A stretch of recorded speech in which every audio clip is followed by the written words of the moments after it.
Unlock the thrill of unexpected twists and triumphant comebacks. Subscribe now for stories that redefine what's possible. My husband invited me to an important business dinner with a potential Japanese partner. I smiled, nodded, and played the role of the decorative wife perfectly. What he didn't know was that I understood every single word of Japanese. And when I heard what he told that client about me, everything changed forever. But let me start from the beginning. My name is Olivia, and for 12 years I thought I had a good marriage. Not perfect, but good enough. My husband Ethan worked as a senior manager at a tech company in the Bay Area. I worked as a marketing coordinator at a smaller firm. Nothing glamorous, but I enjoyed it. We lived in a nice townhouse in Mountain View, went on vacation once a year, and from the outside, we probably looked like we had it all figured out. But somewhere along the way, things had shifted.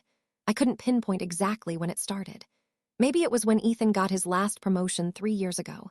Maybe it was gradual, so slow I didn't notice until I was already living in a different marriage than the one I thought I had. Ethan became busier, more important.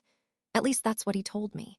He worked late, traveled for conferences, and when he came home, he was either on his phone or too tired to talk. Our conversations became transactional. Did you pick up my dry cleaning? Don't forget, we have dinner with the Johnsons Saturday. Can you handle the lawn service? I don't have time.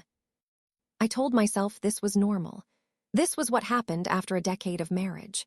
The passion fades, the routine sets in, and you just make it work. I pushed down the lonely feeling that crept in during the quiet evenings when he was locked in his home office, and I sat alone watching television I wasn't really interested in. About 18 months ago, I stumbled onto something that changed my trajectory. I was scrolling through my phone one sleepless night when an ad popped up for a free trial of a language learning app, Japanese. I'd taken a semester of it in college back when I was a different person with different dreams. I'd loved it. The complexity, the elegance, the way it opened up an entirely different way of thinking about the world. But then I met Ethan, got married, started working, and that dream got filed away in the drawer labeled impractical interests from your youth. That night, lying in bed while Ethan snored beside me, I downloaded the app just out of curiosity, just to see if I remembered anything. I remembered more than I expected. The hiragana came back easily, then the katakana. Within weeks, I was hooked. Every evening, while Ethan worked late or watched his financial news channels, I would sit at the kitchen table with my earbuds in working through lessons. I subscribed to a podcast for learners, started watching Japanese dramas with subtitles, then eventually without them. I didn't tell Ethan, not because I was hiding it exactly, but because I'd learned not to share things he would dismiss. 3 years earlier, I'd mentioned wanting to take a photography class. He'd laughed, not meanly, but in that way that made me feel small. Olivia, you take pictures with your iPhone like everyone else. You don't need a class for that. Besides, when would you even have time? After that, I learned to keep my interests quiet. It was easier than defending them. So Japanese became my secret, my private world. And I was good at it, really good. I practiced every day, sometimes for 2 or 3 hours. I video chatted with tutors on italki, joined online study groups, even started reading simple novels. By the time a year had passed, I could understand conversational Japanese pretty fluently. Not perfectly, but well enough to follow movies, understand podcasts, and hold decent conversations with my tutors. It felt like reclaiming a part of myself I'd buried. Every new word I learned, every grammar pattern I mastered felt like proof that I was still capable of growth, still someone beyond just Ethan's wife. Then one evening in late September, Ethan came home earlier than usual. He actually seemed excited, energized in a way I hadn't seen in months. "Olivia, great news," he said, loosening his tie as he walked into the kitchen where I was preparing dinner. "We're close to finalizing a partnership with a Japanese tech company. This could be huge for us. The CEO is visiting next week and I'm taking him to dinner at Hashiri. You'll need to come." I looked up from the vegetables I was chopping to a business dinner. Yeah, Tanaka-san specifically asked if I was married. Japanese business culture. They like to know you're stable, family-oriented. It's good optics. He opened the refrigerator, grabbed a beer. "You'll just need to look nice, smile, be charming. You know, the usual." Something about the way he said the usual rankled me, but I pushed it aside. Sure, of course. When? Next Thursday, 7:00 p.m. Wear that navy dress. The one with the sleeves. Conservative but elegant. And Olivia, he turned to look at me directly for the first time. Tanaka doesn't speak much English. I'll be doing most of the talking in Japanese. You'll probably be pretty bored, but just smile through it. Okay. My heart skipped. You speak Japanese. Picked it up, working with our Tokyo office over the years. I'm pretty fluent now. There was pride in his voice. It's one of the reasons they're considering me for the VP position. Not many executives here can negotiate in Japanese. He didn't ask if I spoke it. Didn't wonder if I might have any interest or knowledge. Why would he? In his mind, I was just the wife who would smile and look pretty while the important people talked. I turned back to my cutting board, my hands moving automatically. That sounds wonderful, honey. I'll be there. After he left the room, I stood at the counter, my mind racing.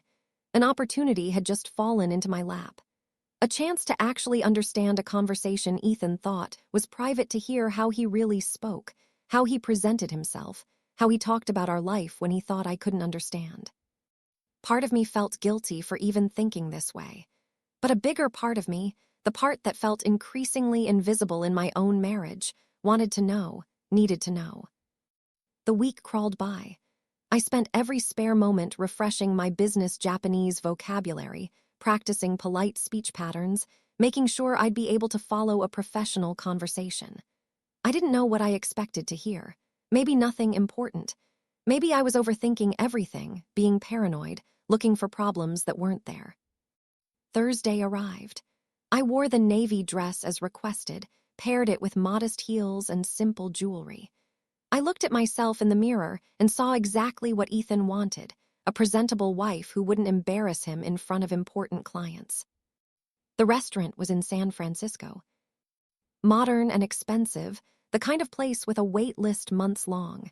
Ethan had used the company account to secure a reservation. We arrived 15 minutes early. Ethan checked his appearance in his phone camera, straightened his already straight tie. Remember, he said as we walked in, just be pleasant. Don't try to participate in the business talk. If Tanaka-san addresses you in English, keep your answers brief. We need him focused on the partnership, not distracted by small talk. I nodded, swallowing the bitter taste in my mouth. Tanaka-san was already seated when we arrived.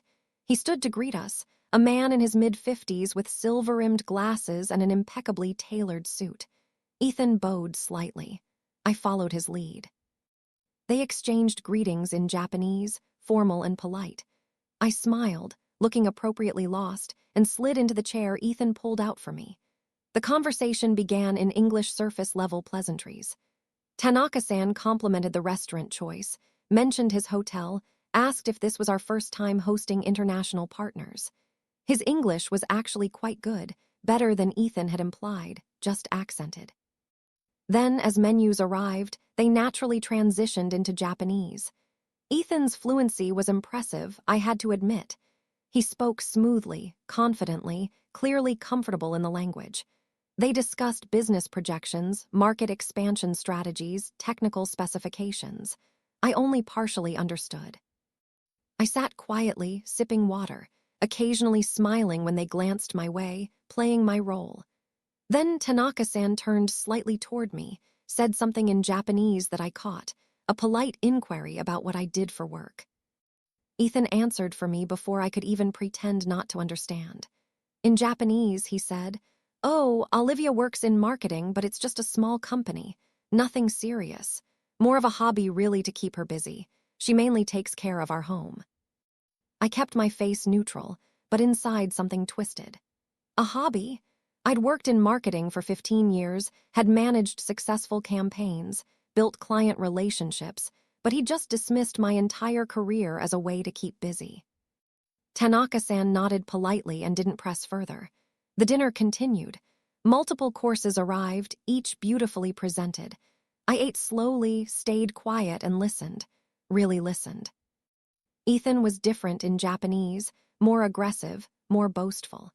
He exaggerated his role in projects, took credit for team efforts, painted himself as more central to the company's success than he actually was. It wasn't egregious, but it was noticeable. The Ethan speaking Japanese was a slightly inflated version of the Ethan I knew. Then the conversation shifted.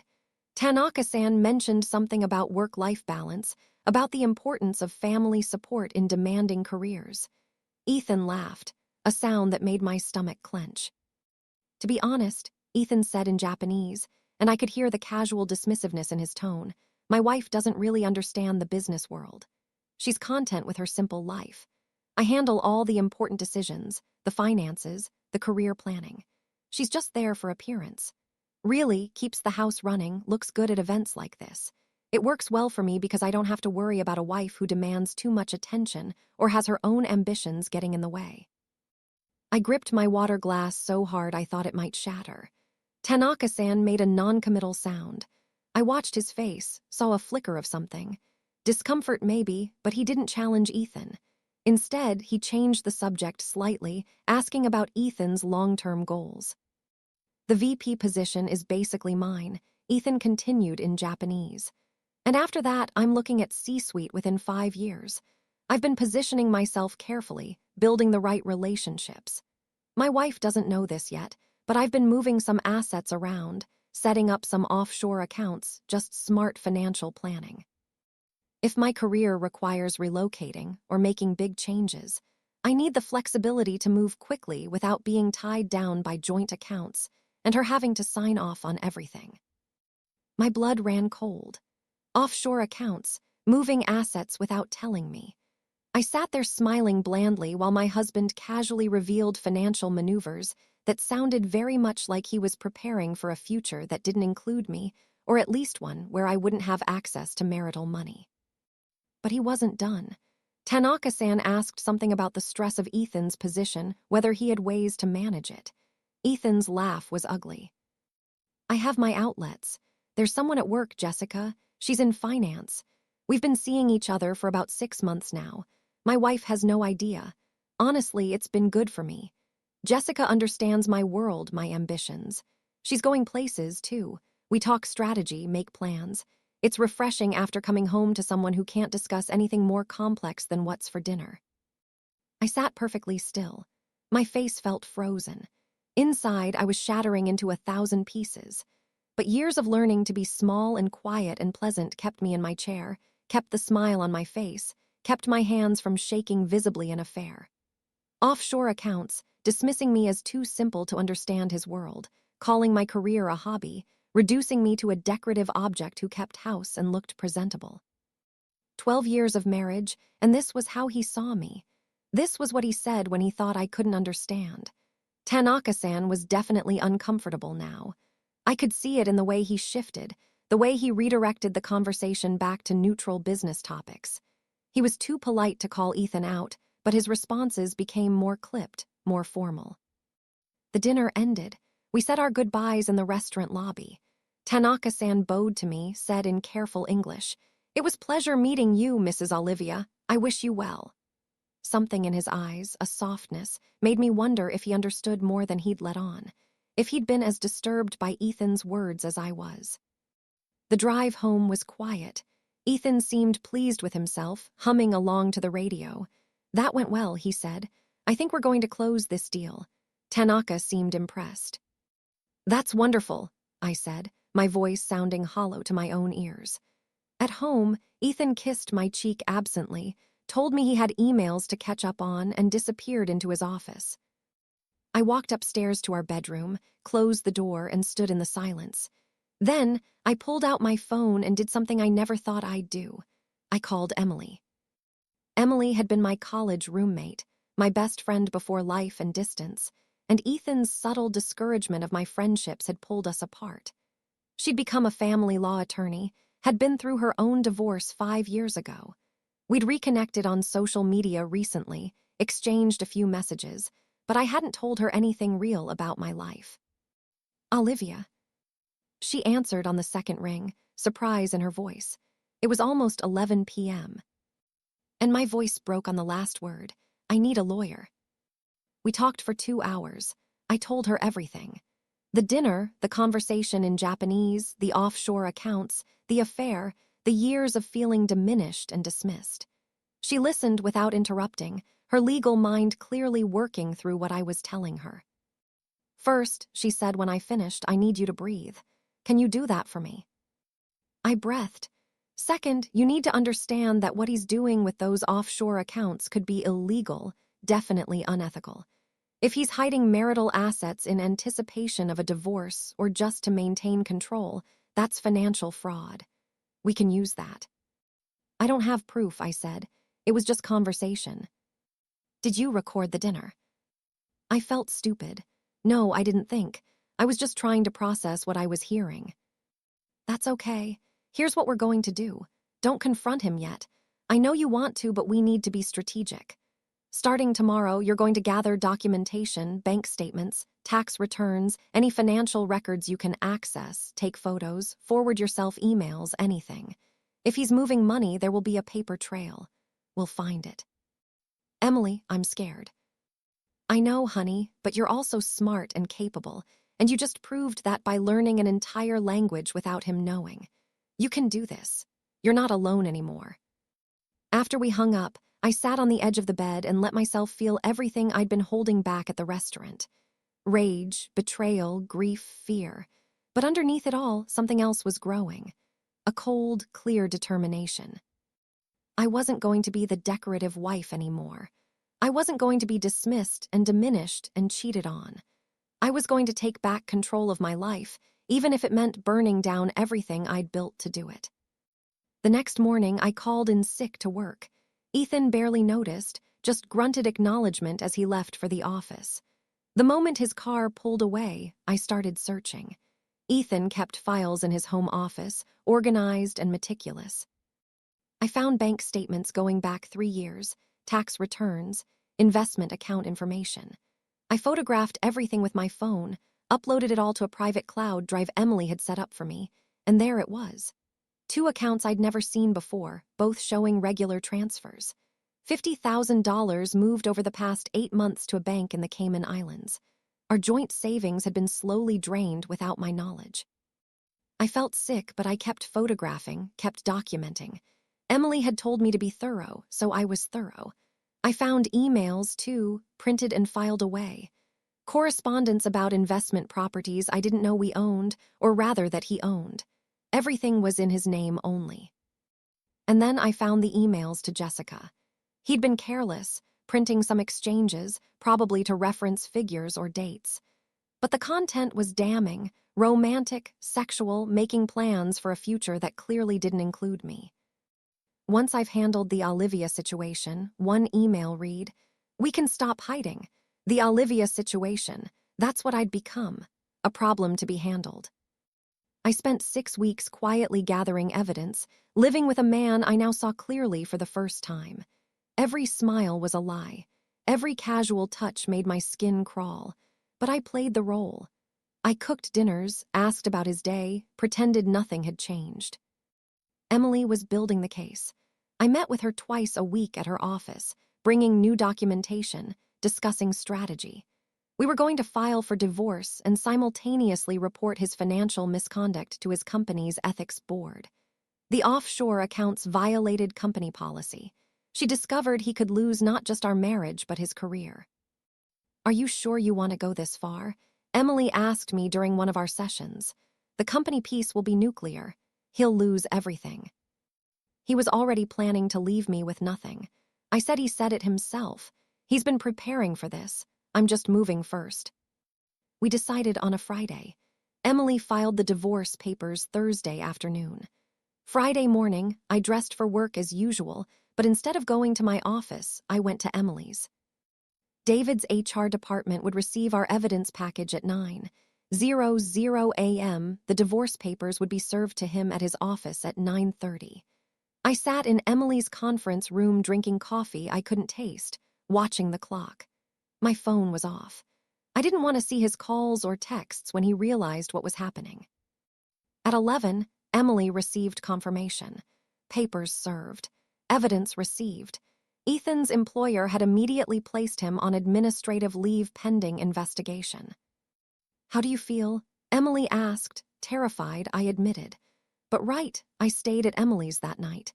She had a guest room, had already told me I could stay as long as I needed.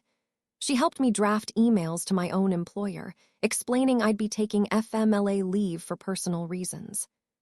We ordered takeout, drank wine, and for the first time in years I felt like I could breathe. Ethan tried calling 47 times that first day. Left voicemails ranging from confused to angry to pleading. I didn't listen to them. Emily did, documenting everything for the case. On Saturday, escorted by Emily and a police officer there, just as a precaution, I went back to the house to collect my belongings. Ethan was there and he looked terrible. Unshaven, rumpled, eyes red. "Olivia, please," he started when he saw me. I held up my hand. "Don't just let me explain." "Explain what? That you've been cheating on me, that you've been hiding money, that you called me too simple to understand your world. I heard every word at that dinner, Ethan. Every single word." His face went white. "You don't speak Japanese."